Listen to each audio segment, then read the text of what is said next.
वो यशाया की पुस्तक इसका 56वां अध्याय, आइज़ाया 56 चैप्टर, और उसका 3 से मैं आपके लिए वचन पढ़ती हूँ पास्टर जी। जो सवाल है, जो परदेसी यहोवा से मिल गए हैं वे ना कहें यहोवा हमें अपनी प्रजा से निश्चय अलग करेगा, और खोजे भी ना कहें हम तो सूखे वृक्ष हैं, क्योंकि जो खोजे मेरे विश्राम दिन को मानते और जिस बात से मैं प्रसन्न रहता हूँ उसी को अपनाते और मेरी वाचा का पालन करते हैं। यहोवा यूं कहता है, मैं अपने भवन और अपनी शहर पनाह के भीतर उनको ऐसा नाम दूंगा जो पुत्र पुत्रियों से भी कहीं उत्तम होगा। मैं उनका नाम सदा बनाए रखूंगा और वह कभी नहीं मिटाया जाएगा। तो मेरा सवाल ये है पास्टर जी कि खोजों के विषय में यहाँ पर परमेश्वर कहते हैं कि मैं खोजों को अपने पुत्र और पुत्रियों से भी कहीं उत्तम नाम दूंगा। तो पुत्र और पुत्रियों से उत्तम नाम का अर्थ थोड़ा समझ में नहीं आया, आप प्लीज इसके ऊपर थोड़ा प्रकाश डालें। उत्तम कैसे? बेटे और बेटियों से उत्तम कौन हो सकता है? Praise the Lord. फिर से आपको धन्यवाद एक सुंदर सा प्रश्न पूछने के लिए। खोजों के बारे में पवित्र शास्त्र क्या कहता है, बाइबल क्या कहती है, ज़्यादातर लोगों को अच्छी तरह पूरी तरह नहीं मालूम है। देखिए, समाज में खोजों को उतना सम्मान नहीं मिलता। अगर किसी खोजे को आपको सामना करना पड़ा है तो कोई भी उस व्यक्ति को गुड मॉर्निंग नहीं बोलते, कोई भी उनको रेस्पेक्ट नहीं देते, सम्मान गौरव नहीं देते। सब लोग उनको नीच देखते हैं, मजाक उड़ाते हैं उनका, है ना जी। तो कोई भी उनको रेस्पेक्ट देने के लिए पसंद नहीं करता।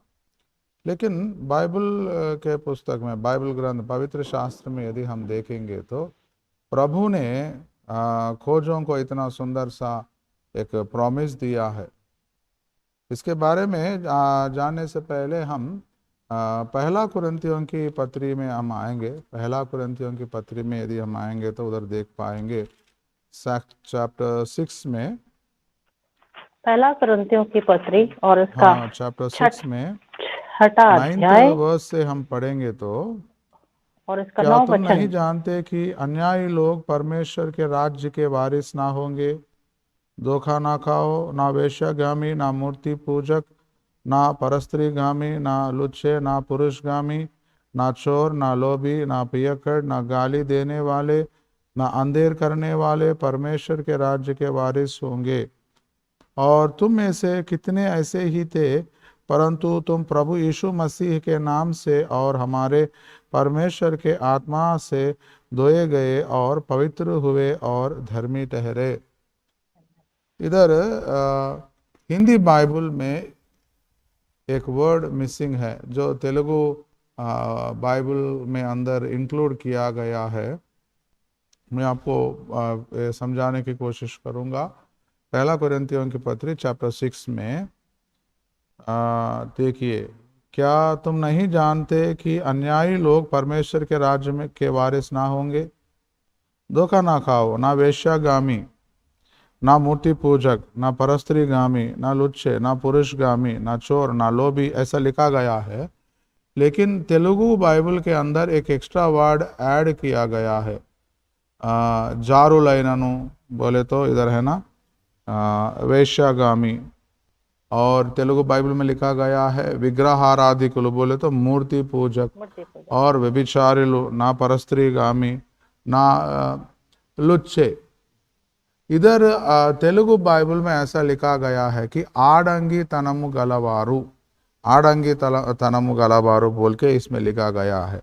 आडंगी तनमु गलवारू बोले तो इंग्लिश बाइबल में एफिमिनेट बोल के आपको मिलेगा। इस वर्ड एफिमिनेट बोले तो पुरुष से कम है वो लोग, वो पुरुष से कम है लोग। वो दिखने में पुरुष ही लगता है लेकिन वास्तव में वो पुरुष नहीं होता, पुरुष का सामर्थ्य उसके अंदर नहीं होता, वो पुरुष से कम है वो। तो उसको एफिमेनेट बोलते हैं इंग्लिश में। तेलुगु बाइबल में इसको इंक्लूड किया गया है, खोजे बोल के इंक्लूड किया गया है, आडंगी तनमु गलवारू। और बाकी सब सही है, हिंदी बाइबल तेलुगु बाइबल सही है। मैं बार बार आपको क्वेश्चन एंड आंसर सेशन में हिंदी बाइबल में ऐसा लिखा गया है लेकिन तेलुगु बाइबल में ऐसा लिखा गया है कि बार बार बोल रहा हूँ, क्योंकि हिंदी बाइबल जो है वो इंग्लिश से ट्रांसलेट अनुवाद किया गया है, लेकिन तेलुगु बाइबल जो है जो डायरेक्ट हिब्रू ग्रीक से अनुवाद किया गया है, तो नज़दीक का मीनिंग तेलुगु बाइबल में आता है। बहुत सारे इम्पोर्टेंट वर्सेस में कुछ वर्ड्स फ्रेजेस मिसिंग है, तो वैसे ही इस विषय में भी खोजों के विषय में भी ए वर्ड मिसिंग है। आडंगी तनमु गलवारू बोल के तेलुगु बाइबल में है, इंग्लिश बाइबल में एफिमेनेट बोल के लिखा गया है, लेकिन हिंदी बाइबल में that word is completely missing. तो प्रेरित पौल कुरिन्थियों से कहता है, और तुम में से कितने ऐसे ही थे, बोले तो ऊपर जो भी लिस्ट बताया है ना जी।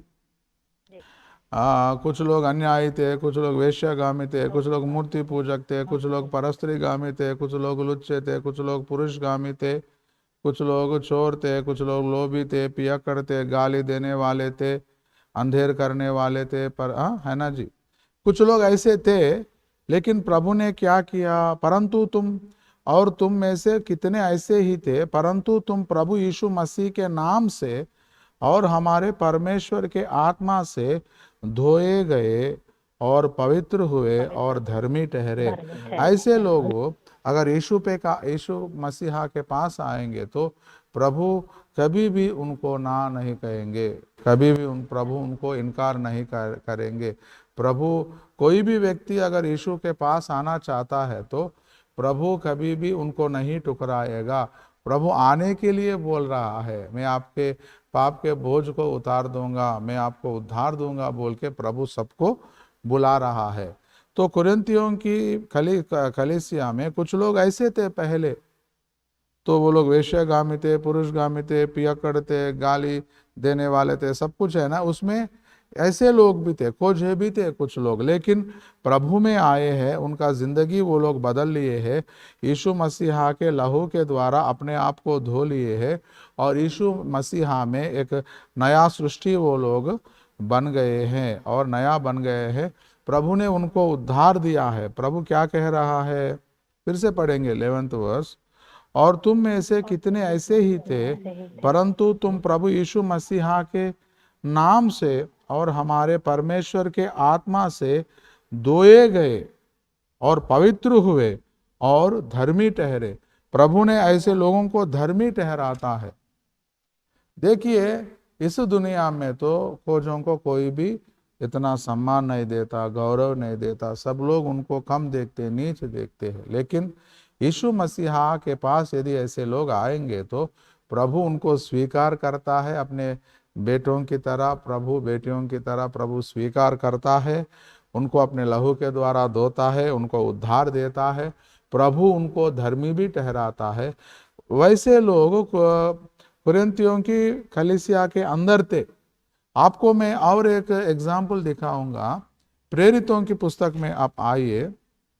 प्रेरितों की पुस्तक में यदि हम देखेंगे तो 8वां अध्याय में, आप 8वां अध्याय में, book of acts 8th chapter, हाँ चैप्टर 27th वर्स आप पढ़िएगा। वह उठकर चल दिया और देखो, कूश देश का एक मनुष्य आ रहा था जो खोजा और कुशियों की रानी कंदाके का मंत्री और खजांची था। वह आराधना करने को जी खोजा था। वह आराधना करने को यरूशलेम आया था। ये आपको मालूम होगा, ये है ना जी। वो कौन है? कूश देश का एक मनुष्य आ रहा था जो खोजा और कुशियों की रानी कंदाके का मंत्री और खजांची था। वो खोजा है लेकिन वो मंत्री है, और खजांची वॉज ए ट्रेजरर, खजांची भी है, वो मंत्री है, उसके हाथ में अधिकार है। वो यरूशलेम को आराधना करने के लिए आ रहा था। कितना सुंदर सा विषय है। एक खोजा यीशु मसीहा के पास, परमेश्वर के पास आ रहा है आराधना करने के लिए। प्रभु को मानने के लिए, आराधना स्तुति करने के लिए आ रहा है। देखिए तब फिलिप्पुस उनसे मिलता है। देखिए 34th वर्स में यदि हम देखेंगे तो आप पढ़िएगा 34th वर्स। इस पर खोजे ने फिलिप्पुस से कहा, मैं तुझसे विनती करता हूँ, यह बता कि भविष्यवक्ता यह किसके विषय में कहता है, अपने या किसी दूसरे के विषय में? तब फिलिप्पुस ने अपना मुंह खोला और इसी शास्त्र से आरंभ करके उसे यीशु का सुसमाचार सुनाया। तो सुसमाचार उनके लिए भी है, खोजों के लिए भी सुसमाचार है। कोई भी इस समाज में उनको स्वीकार नहीं करता, लेकिन परमेश्वर यीशु मसीहा का प्यार इतना है कि उनको प्रभु स्वीकार कर रहा है। फिलिपियंस ने उनको सुसमाचार बताया है। और आगे आइए आप 38th वर्स इसमें। तब उसने रथ खड़ा करने की आज्ञा दी और फिलिप्पुस और खोजा दोनों जल में उतर पड़े और उसने खोजा को बपतिस्मा दिया। है ना जी? जी, बपतिस्मा वो ले लिया है। आप यही 36th वर्स में पढ़िएगा। मार्ग में चलते चलते वे किसी जल की जगह पहुंचे। तब खोजे ने कहा, देख यहाँ जल है, अब मुझे बपतिस्मा लेने में क्या रोक है?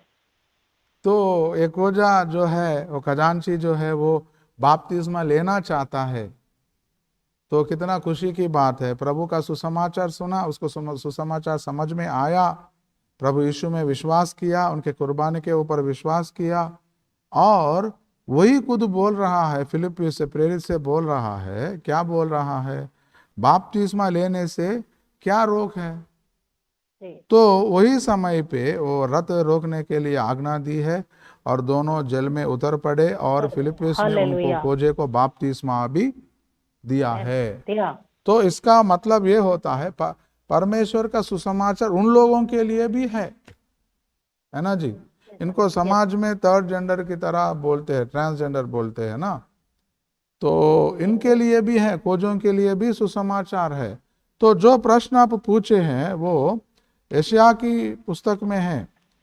यशायाह की पुस्तक चैप्टर 56 में आप पढ़ेंगे। देखिए 3 वचन से,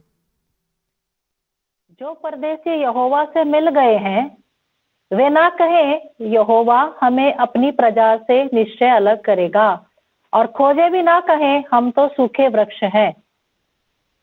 पढ़िए। क्योंकि जो खोजे मेरे विश्राम दिन को मानते और जिस बात से मैं प्रसन्न रहता हूँ उसी को अपनाते और मेरी वाचा का पालन करते हैं, यहोवा यूं कहता है, मैं अपने भवन और अपनी शहरपनाह के भीतर उनको ऐसा नाम दूंगा जो पुत्र पुत्रियों से कहीं उत्तम होगा। मैं उनका नाम सदा बनाए रखूंगा। हालेलुया। प्रभु कहता है, खोजे ऐसा मत कहना कि हम तो सूखे वृक्ष है, मैं उनको मेरे मंदिर में लेके आऊंगा। प्रभु ही बोल रहा है। मैं 5th वर्स में ना जी, मैं अपने भवन और अपनी शहरपनाह के भीतर उनको ऐसा नाम दूंगा। प्रभु उनको अब मंदिर के अंदर लेके आ रहा है, कलीसिया के अंदर लेके आ रहा है और उनको नाम दूंगा बोल रहे। कौन सा नाम? जो पुत्र पुत्रियों से कहीं उत्तम होगा। पुत्र पुत्रियों से कहीं उत्तम बोले तो क्या है? परमेश्वर का नाम ही है। आप देखिए भजन संहिता में 82, भजन संहिता 82 में आइए, भजन संहिता 82 6th वर्स पढ़िएगा आप। भजन संहिता 82 और उसका 6वां वचन कहता है, मैंने कहा था तुम ईश्वर हो और सब के सब परम प्रधान के पुत्र हो। तुम ईश्वर हो। प्रभु उनको ऐसा नाम देगा, ईश्वर परमेश्वर बोल के प्रभु नाम देगा। Praise the Lord. पुत्र और पुत्रियों से कहीं उत्तम नाम क्या हो सकता है? ईश्वर ही हो सकते हैं, और कोई और कुछ भी नहीं हो सकता। ये वचन कह रहा है ना जी? यीशु मसीहा प्रभु हमको उनके ऊपर, उनके सिंहासन के ऊपर हमको बिठाने वाले हैं ना।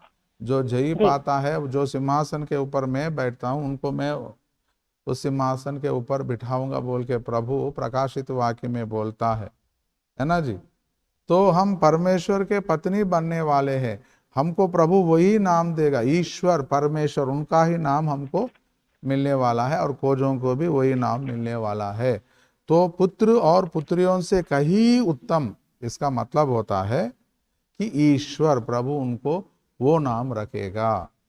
बहुत सारे लोग इस नाम को देख के ऐसे लोगों को ऐसे नाम दे रहा है क्या प्रभु?